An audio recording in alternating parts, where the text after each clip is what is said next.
Bom dia, gente. Hoje a gente vai realizar a correção das atividades da aula anterior. Primeiro vai ser a correção da atividade 6. 1. Uma pesquisadora da Embrapa SP viajou pelo estado do Ceará em época da seca e pôde visualizar uma vegetação repleta de árvores de baixo porte, que é pequena altura, arbustos com poucas folhas, muitos cactos e reservatórios de água, os açudes, quase secos. Todo esse cenário observado por ela é em decorrência da seca que atinge o estado.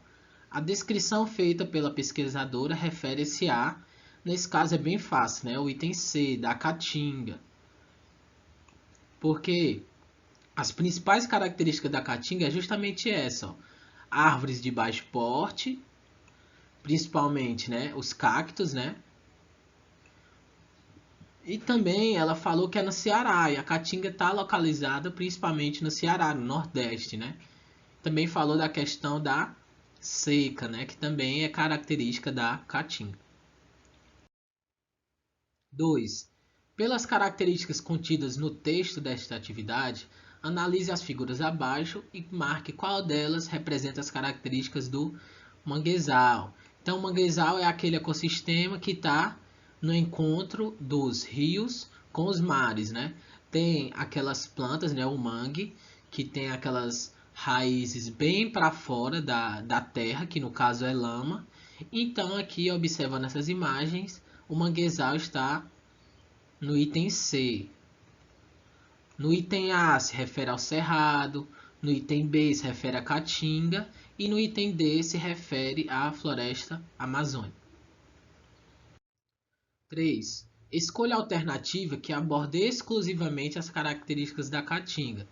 Nesse caso aqui é o item B. Encontra-se principalmente na região nordeste do Brasil, acabei de falar, e sua vegetação é marcada pela presença de cactos. No item A está falando da floresta amazônica. No item C está falando sobre o cerrado. E no item D está falando da Mata Atlântica. Agora vamos para a próxima atividade. A próxima atividade é a correção da atividade 7.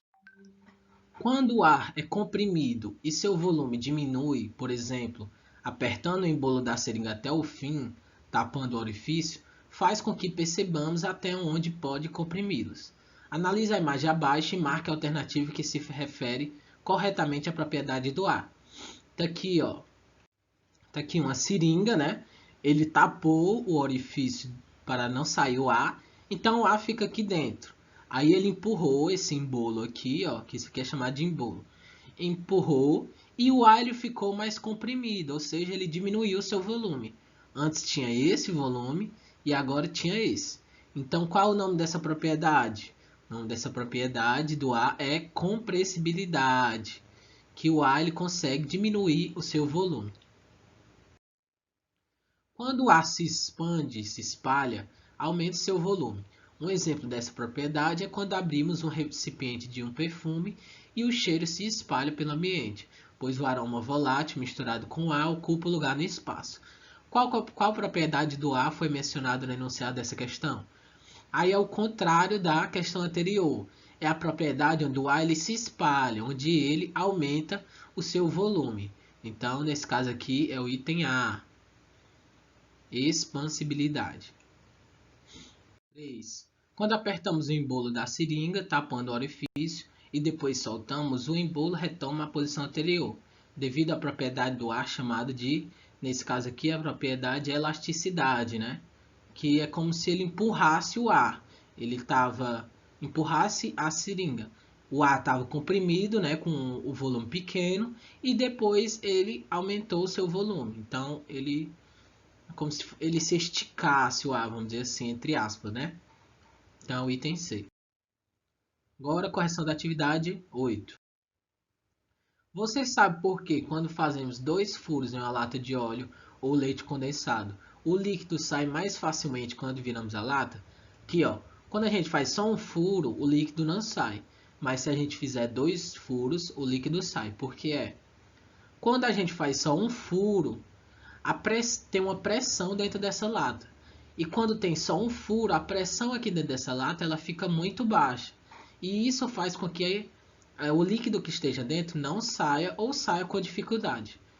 Já quando a gente faz 2 furos, a pressão nessa lata ela fica igual à pressão, parecido com a pressão de fora.